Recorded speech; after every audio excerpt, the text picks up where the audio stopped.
नमस्कार, AB star news देख रहे हैं आप और अपना यूपी लेकर हाजिर हूं मैं आपके साथ सोहन सिंह। प्रधानमंत्री नरेंद्र मोदी ने मिर्जापुर को बड़ी सौगात दी है। इंडियन ऑयल टर्मिनल, जो कि पूर्वांचल का सबसे बड़ा इंडियन ऑयल टर्मिनल है, उसका वर्चुअली शिलान्यास कर दिया है। बता दें कि यह टर्मिनल चुनार तहसील के हिनौता गांव में 95 एकड़ में 1076 करोड़ की लागत से बनेगा। मिर्जापुर की क्षेत्रीय सांसद और केंद्रीय मंत्री अनुप्रिया पटेल ने इसे बड़ी सौगात बताया। उन्होंने बताया कि इस टर्मिनल में 1,39,290 किलोलीटर ईंधन की क्षमता होगी और 15 जिलों को ईंधन की आपूर्ति की जाएगी, जिसका फायदा 15 जिलों तक पहुंचेगा। विकास की एक बहुत बड़ी सौगात आज हमारे जनपद वासियों को मिली है।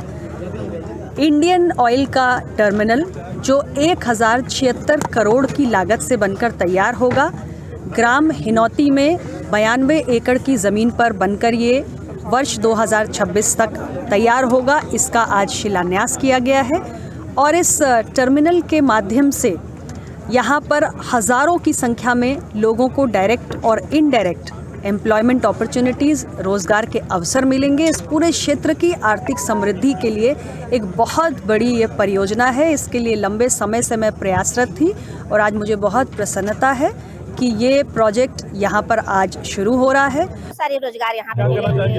अरे यहाँ पे मतलब 176 करोड़ के प्रोजेक्ट यहाँ पे जो यहाँ लागत से बन रहा है, तो जाहिर सी बात है कि यहाँ पे रोजगार मिलेगा। संभल से समाजवादी पार्टी के विधायक इकबाल महमूद ने मायावती को लेकर बड़ा बयान दिया है। उन्होंने कहा कि अगर मायावती बीजेपी से दूरी बना ले तो इंडिया गठबंधन में उनका स्वागत है। इकबाल महमूद ने एक बार फिर ये कहा कि इंडिया गठबंधन के लिए दलित बहुत जरूरी है। उन्होंने कहा कि अगर बीजेपी को केंद्र से हटाना है तो दलितों को आगे लाना पड़ेगा। बता दें कि उन्होंने कांग्रेस के राष्ट्रीय अध्यक्ष मल्लिकार्जुन खड़गे को दलित पीएम के तौर पर इंडिया गठबंधन की ओर से उतारने की बात भी कही थी। वहीं अब उन्होंने सपा के राष्ट्रीय महासचिव शिवपाल सिंह यादव के सुर मिलाते हुए कहा कि इंडिया गठबंधन के लिए मायावती जरूरी है, लेकिन मायावती हमेशा से बीजेपी के लिए नरम रुख अपनाती रही है। बीजेपी के लिए सॉफ्ट कॉर्नर रखती हैं। उन्होंने कई बार तो ऐसा किया है कि जहां समाजवादी पार्टी जीत रही हो वहां बीजेपी को जिताने का काम करे, अपने कार्यकर्ताओं से कहा है। अब हमारे राष्ट्रीय महामंत्री ने जो कहा है वो सही है। अगर वो दूरी बनाएं और ये कहें कि हाँ मेरा बीजेपी से कोई वो नहीं और हम गठबंधन में शामिल होंगे, बहुत अच्छी बात। नोएडा में किसानों का हल्ला बोल देखने को मिला है। 81 गांव के किसान इस प्रदर्शन में शामिल हुए हैं। तो समान मुआवजा और समान रोजगार की मांग को लेकर किसानों ने एनटीपीसी कार्यालय सेक्टर 24 पर प्रदर्शन किया। एनटीपीसी कार्यालय का घेराव करने के लिए 81 गांव के किसान पहुंचे थे। दरअसल गांव के किसान एनटीपीसी दादरी से प्रभावित हैं। बड़ी संख्या में किसानों के पहुंचने से अफरा तफरी का माहौल पैदा हो गया। प्रदर्शनकारियों का नेतृत्व किसान नेता सुब्बीर खलीफा कर रहे थे। उन्होंने बताया कि एनटीपीसी दादरी पर किसानों ने कई महीने से धरना दिया हुआ है। प्रशासन के साथ कई दौर की बातचीत भी हुई, जिसमें किसानों की मांग को सही भी ठहराया गया। प्रशासन ने किसानों को समान मुआवजा और समान रोजगार का समर्थन भी दिया था, लेकिन एनटीपीसी प्रशासन आज भी दोहरा रवैया अपना रहा है। इसलिए किसान एनटीपीसी भवन का घेराव करने को मजबूर हुए हैं। किसानों के धरने की खबर से पुलिस प्रशासन में हड़कंप मच गया। बड़ी संख्या में पुलिस के जवान धरना स्थल पर पहुंचे। किसानों ने पुलिस प्रशासन के सामने भी जमकर नारेबाजी की। बता दें कि प्रदर्शनकारियों की मुख्य मांग मुआवजा, विकास और एनटीपीसी में नौकरी दिए जाने की है। किसान नेता है, लगातार भारतीय किसान परिषद के नेतृत्व में यह आंदोलन चल रहा 3 साल लगभग हो गए, लेकिन इतनी एनटीपीसी ढीठ है, काम करने को तैयार नहीं है। हमारे डीएम महोदय जी के एक अध्यक्षता में एक मीटिंग हुई और मीटिंग में ये बात हुई। उसमें एडीएम साहब ने साइन कर दिए और उसमें रजिस्ट्रार साहब ने साइन कर दिए, लेकिन एनटीपीसी के जो अधिकारी इसमें जो हमारी कमेटी बनाई कमेटी में शामिल थे, लेकिन उन्होंने साइन नहीं करने से मना कर दिया। उससे किसान आक्रोश है और आक्रोश इतना आक्रोश है कि मेरी महाशक्ति कल से ही लगातार हम 24 घंटे धरना देंगे और जब तक हमारे जो समान मुआवजा, रोजगार, अन्य मांगे, 10% प्लॉट जब तक पूरा नहीं होगा 24 गांवों के, किसान यहाँ से तस से मस नहीं होगा। और पूरी तन्मयता के साथ हम यहाँ लगे हुए हैं, चाहे मेरी महाशक्ति है, चाहे मेरे युवा है, चाहे बुजुर्ग हैं। उन्होंने कह दिया कि आपके आर पार की लड़ाई है और हम किसी प्रकार से, क्योंकि 3 साल से गुमराह करने का काम करते हैं, अब भी वार्ता के लिए बोल रहे हैं कि वार्ता कर लो, रोज वार्ता कराना, वार्ता में कोई संशोधन नहीं निकलता, हमारा कोई विफल होती है वार्ता सारी, क्योंकि ये हमें छलावा करने का काम करते हैं अधिकारी जो होते हैं।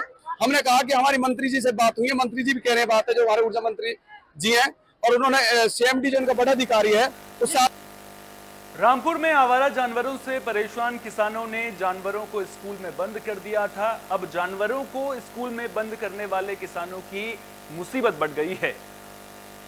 प्रिंसिपल की शिकायत पर एक नामजद समेत 20 किसानों के खिलाफ शहजाद नगर में मुकदमा दर्ज किया गया है। बेसिक शिक्षा अधिकारी ने बताया कि 6 दिसंबर को ग्रामीणों ने जानवरों को स्कूल में बंद करके गेट पर ताला लगा दिया था। जब अगले दिन प्रिंसिपल और स्टाफ स्कूल पहुंचा तो मामले की जानकारी बीएसए को दी गई, जिसके बाद बच्चों को पास के ही दूसरे स्कूल में शिफ्ट कराया गया। अब किसानों के खिलाफ एफआईआर भी दर्ज कर ली गई है।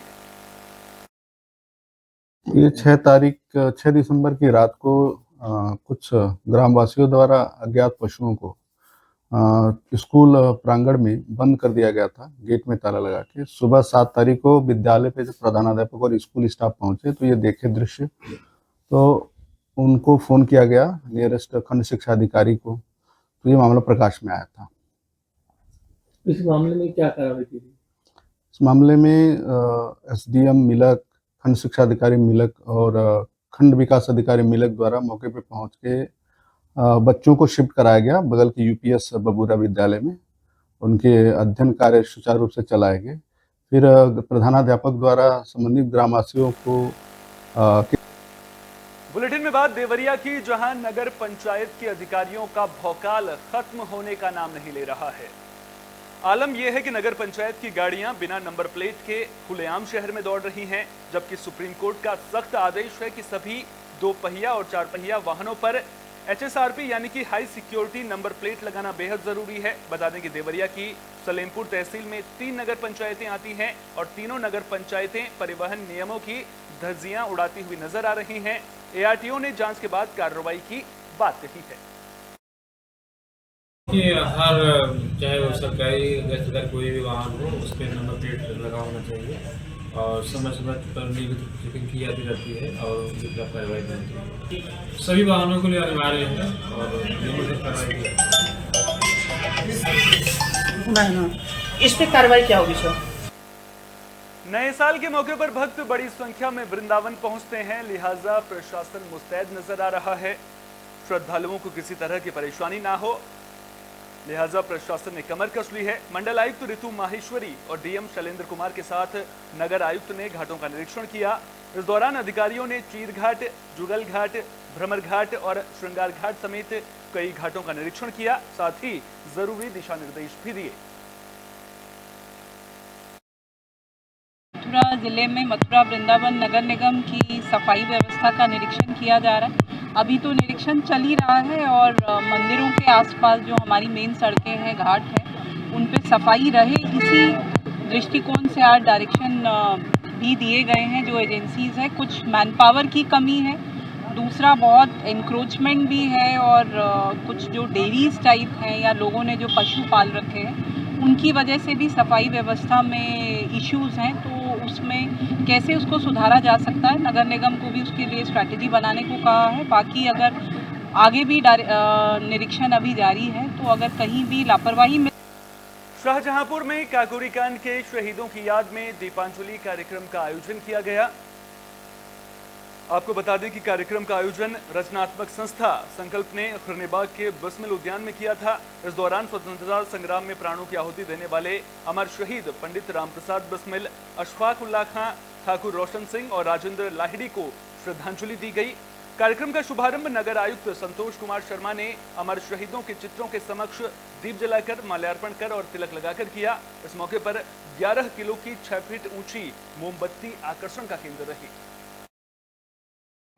हम सभी सौभाग्यशाली हैं कि जो शाहजहांपुर महानगर है, शहीदों की नगरी के रूप में जाना जाता है। काकोरी घटना के जो अमर नायक हमारे अमर शहीद पंडित रामप्रसाद बिस्मिल, ठाकुर रोशन सिंह और अशफाक उल्लाह खां साहब, इन सभी की ये जन्मभूमि और कर्मभूमि रही है और 19 दिसंबर को आपकी शहादत हुई थी। उसके पूर्व संध्या पे आज ये कार्यक्रम संकल्प संस्था के द्वारा किया गया है। हम इस अवसर पे अमर शहीदों के प्रति अपनी तरफ से, नगर निगम की तरफ से अपने श्रद्धांजलि अर्पित करते हैं। और संभल से हैरान करने वाली खबर है, एक ट्रैक्टर चालक की पीट कर हत्या का मामला सामने आया है। घटना चंदौली कोतवाली इलाके की है। पुलिस ने 3 सगे भाइयों के खिलाफ मुकदमा दर्ज किया है। एक को पूछताछ के लिए हिरासत में लिया गया है। जानकारी के मुताबिक सैदपुर गांव के रहने वाले अतर सिंह ट्रैक्टर ट्रॉली से स्कूली बच्चों को लाने का काम करते थे। स्कूल से बच्चों को लाने के दौरान गांव के ही मनोज तिवारी के घर के बाहर लगे टीन शेड से ट्रैक्टर टकरा गया था, जिसकी वजह से टीन शेड से बना छज्जा टूट गया। छज्जा टूटने को लेकर मनोज और अतर सिंह के बीच कहासुनी शुरू हो गई थी। आरोप है कि मनोज ने 2 भाइयों के साथ मिलकर अतर सिंह की लाठी डंडों से पिटाई कर दी और उसे अधमरा छोड़कर मौके से फरार हो गया। परिजन अतर सिंह को लेकर अस्पताल पहुंचे, जहां डॉक्टर ने उसे मृत घोषित कर दिया। मामले की जानकारी मिलते ही पुलिस की टीम मौके पर पहुंची और एक व्यक्ति को हिरासत में लेकर पूछताछ कर रही है। 2 आरोपी फरार हैं, जिनकी तलाश की जा रही है। थाना चंदौसी स्थित ग्राम खंडवा में आज पुलिस को दिन में सूचना मिली कि गांव में एक ट्रैक्टर ट्रॉली चालक, जिसका नाम अतर सिंह बताया गया है, गांव से ट्रैक्टर ट्रॉली लेके जा रहा था। इसी दौरान एक घर के पास से गुजरने के दौरान उस घर की टीन नीचे गिर गई। इस बात को लेके घर के निवासियों द्वारा अतर सिंह के साथ मारपीट की गई और जब उसको चोटों के इलाज हेतु अस्पताल ले जाया गया, वहाँ पे उसकी मृत्यु हुई। परिजन की तहरीर के आधार पर थाना चंदौसी में सुसंगत धाराओं में मुकदमा दर्ज कराया गया है, जिनमें 3 व्यक्तियों के ऊपर आरोप लगाया गया है। इस संबंध में एक नामजद आरोपी को पुलिस द्वारा हिरासत में ले लिया गया है।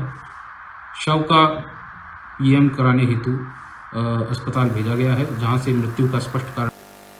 हाथरस से भी विवाद की खबर है। टेंट के सामान को लेकर 2 पक्षों में झगड़ा हो गया था, जिसके बाद दोनों पक्षों के कई लोग घायल हुए हैं। मामला हाथरस जंक्शन कोतवाली के बरवाना गांव का है। दोनों पक्षों में जमकर लाठी डंडे चले, जिसमें 2 महिलाओं समेत 8 लोगों के घायल होने की खबर है। घायलों को इलाज के लिए अस्पताल में भर्ती किया गया है। मामले की जानकारी मिलने पर पहुंची पुलिस ने जांच शुरू कर दी है। झगड़ा हुआ है, उन्होंने आगे सीधे घर पे ही मार। झगड़ा किस जगह हुआ, कौन से गांव में? हमारे बरवाना में हुआ है, घर पे, हमारे घर पे। कितने लोग घायल हुए हैं? 4। किस बात को लेकर के झगड़ा हुआ था? केवल एक कुर्सी, जैसे वो बता रहे थे 2, मैं बता रहा हूँ 3 गई है, बस केवल इस बात पे हुआ झगड़ा। अच्छा, टेंट के सामान को लेकर के। अच्छा, पुलिस से शिकायत किया?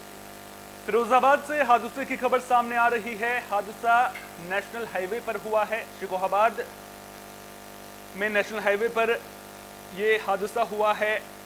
नगला सैदलाल के पास ऑटो ने खड़े ट्रक में टक्कर मार दी। हादसे में एक की मौत हो गई, वहीं 5 लोग घायल हुए हैं, जिन्हें अस्पताल में भर्ती किया गया है। मृतक की पहचान कटरा मीरा के रहने वाले संतोष तिवारी के रूप में हुई है।